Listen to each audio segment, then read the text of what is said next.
Pascal, oitava da Páscoa, quarta-feira. 50.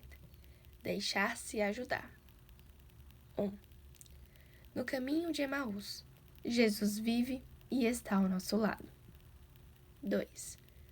Cristo nunca abandona os que são seus, que nós não abandonemos.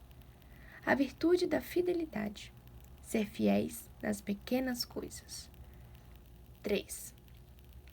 A virtude da fidelidade deve impregnar todas as manifestações da vida do cristão. 1. O Evangelho da Missa relata-nos outra aparição de Jesus na própria tarde do dia da Páscoa. 2 discípulos regressam à sua aldeia, Emaús, profundamente desanimados porque Cristo, em quem haviam posto todo o sentido das suas vidas, tinha morrido. O Senhor, como se também ele estivesse a caminho, alcança-os e junta-se a eles sem ser reconhecido. A conversa tem um tom entrecortado, como quando se fala enquanto caminha. Contam a Jesus o que os preocupa, os acontecimentos ocorridos em Jerusalém na tarde da sexta-feira, que tinham culminado com a morte de Jesus de Nazaré.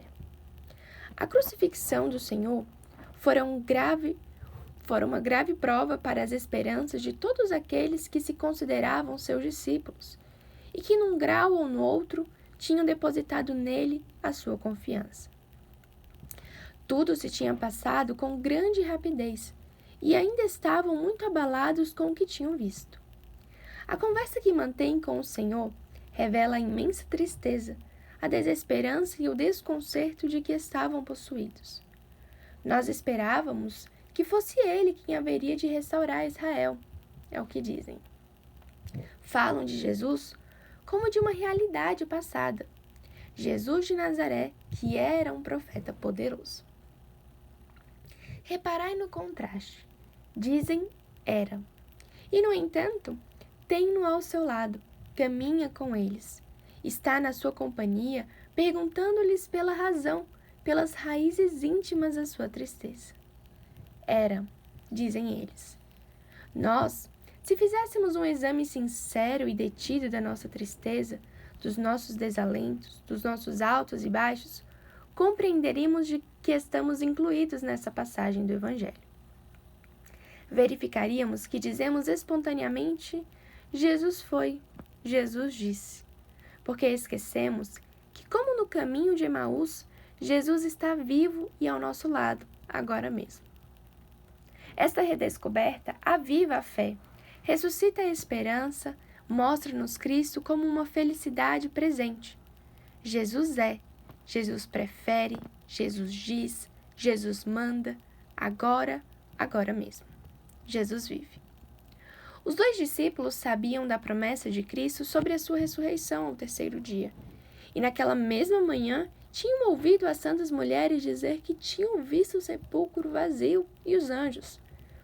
Não lhes faltavam luzes suficientes para alimentar a sua fé e a sua esperança. Não obstante, falam de Cristo como de um fato passado, como de uma ocasião perdida. São a imagem viva do desalento. As suas inteligências estão mergulhadas na escuridão e os seus corações embotados, e é o próprio Cristo, a quem a princípio não reconhecem, mas cuja companhia e conversa acolhem, quem lhes interpreta aqueles acontecimentos à luz das Escrituras. Com toda a paciência, o Senhor devolve-lhes a fé e a esperança, e com a fé e a esperança, os 2 recuperam a alegria e o amor. Não é verdade que o nosso coração se abrasava enquanto ele nos falava pelo caminho e nos explicava as Escrituras? É possível que nós também mergulhemos alguma vez no desalento e na falta de esperança, ao vermos os defeitos que não acabamos de vencer, as dificuldades na ação apostólica ou no trabalho que nos parecem insuperáveis.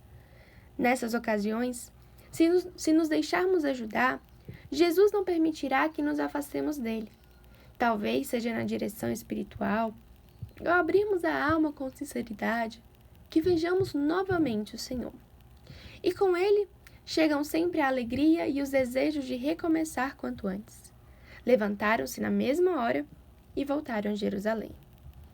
Mas é necessário que nos deixemos ajudar, que estejamos dispostos a ser dóceis aos conselhos que recebemos. 2. A esperança é a virtude do caminhante, daquele que, como nós, ainda não chegou à meta, mas sabe que sempre terá ao seu alcance os meios necessários para ser fiel ao Senhor e perseverar na vocação a que foi chamado, no cumprimento dos seus deveres. Mas temos que estar atentos a Cristo, que se aproxima de nós no meio das nossas ocupações, e agarrar-nos a essa mão forte que Deus nos estende sem cessar, a fim de não perdermos o ponto de mira sobrenatural, mesmo quando as paixões se levantam e nos acometem, para nos aferrolharem no reduto mesquinho do nosso eu, ou quando, com vaidade pueril, nos sentimos o centro do universo. Eu vivo persuadido de que, sem olhar para cima, sem Jesus, nunca conseguirei nada. E sei que a minha fortaleza, para me vencer e para vencer, nasce de repetir aquele grito: tudo posso naquele que me conforta, que encerra a promessa segura que Deus nos faz de não abandonar os seus filhos, se os seus filhos não o abandonam. Ao longo do Evangelho, o Senhor fala-nos com frequência de fidelidade.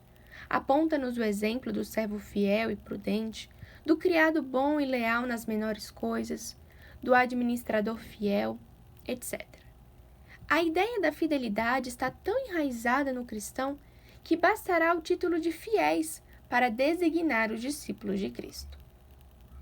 A perseverança opõe-se à inconstância, que incita a desistir facilmente da prática do bem ou do caminho empreendido, quando surgem as dificuldades e as tentações.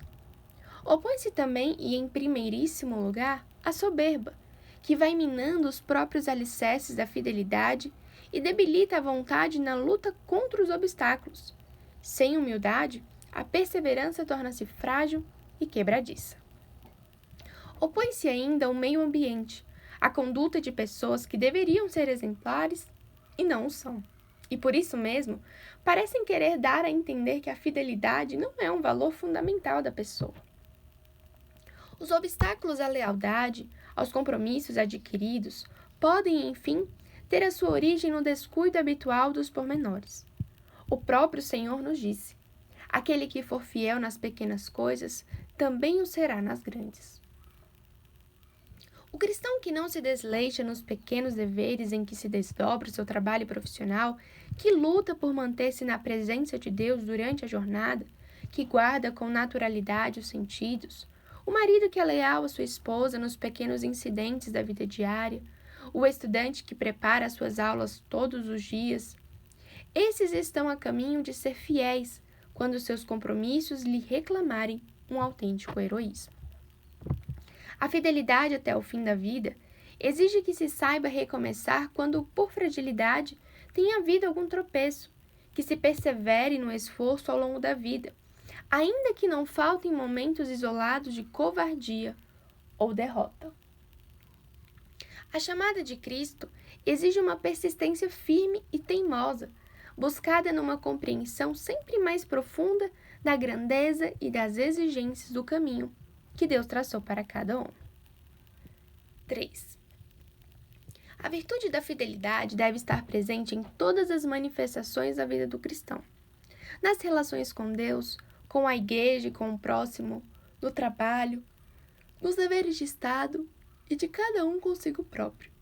Acima de tudo, o homem vive a fidelidade em todas as suas formas quando é fiel à sua vocação, e é da sua fidelidade ao Senhor que se deduz, e a ela se reduz, a fidelidade a todos os seus compromissos verdadeiros. Fracassar, pois, na vocação que Deus quis para nós, é fracassar em tudo. Quando se quebra a fidelidade ao Senhor, tudo se desconjunta e desmorona.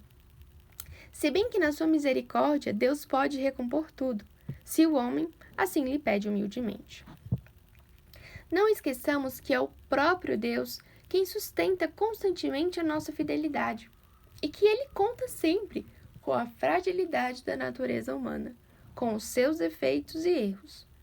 O Senhor está disposto a dar-nos as graças necessárias, como aqueles dois de Emaús, para que continuemos sempre a caminhar, se houver em nós sinceridade de vida e desejos de luta. E diante do aparente fracasso de muitas das nossas tentativas, devemos lembrar-nos de que Deus, mais do que o êxito, o que olha com olhos amorosos é o esforço perseverante na luta. Deste modo, se nos esmerarmos com a ajuda de Deus em lhe ser fiéis nas constantes batalhas de cada dia, conseguiremos ouvir no fim da nossa vida, com imensa alegria, aquelas palavras do Senhor. Muito bem, servo bom e fiel. Já que foste fiel no pouco, eu te confiarei o muito. Vem regozijar-te com o teu Senhor. Ao terminarmos a nossa oração, dizemos ao Senhor com os discípulos de Emaús: fica conosco, porque já é tarde e o dia declinou. Fica conosco, Senhor, porque sem ti tudo é escuridão e a nossa vida carece de sentido. Sem ti, andamos desorientados e perdidos, e contigo tudo tem um sentido novo. Até a própria morte é uma realidade radicalmente diferente. Fica conosco, Senhor. Lembra-nos sempre as coisas essenciais da nossa existência. Ajuda-nos a ser fiéis e a saber escutar com atenção o conselho sábio das pessoas em quem tu te fazes presente no nosso contínuo caminhar para ti. Fica conosco, porque escureceu. Foi eficaz a oração de Cleofas e do seu companheiro. Que pena se tu e eu não soubéssemos deter Jesus que passa. Que dor, se não lhe pedirmos que fique.